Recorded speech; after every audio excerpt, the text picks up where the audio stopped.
What is up everyone? Welcome back to our channel.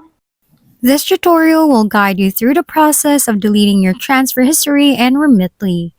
Whether you want to maintain privacy or simply clean up your account, this step-by-step guide will help you understand if and how deletion is possible.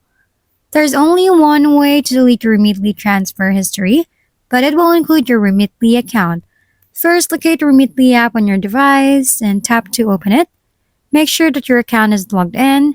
Once logged in, locate the Manage tab, which is located at the bottom right of the screen. While we are in the Manage tab, locate the Profile tab and tap on it. While you are in the Profile tab, scroll down until you find the Close My Profile button. After you locate the Close My Profile button, tap on it. The pop-up notification appears where it says, "We're sorry to see you go." Make sure that you read the terms and conditions carefully before deleting your account and Remitly to make sure that you have no regrets about deleting your account. After reading the terms and conditions, tap the box to check the box. After checking the box, tap the Close My Profile button.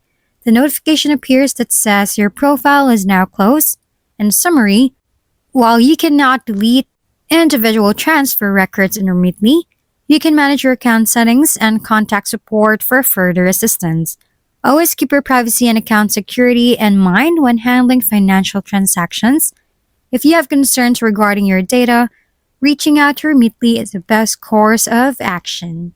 If we've been helpful, kindly give us a thumbs up.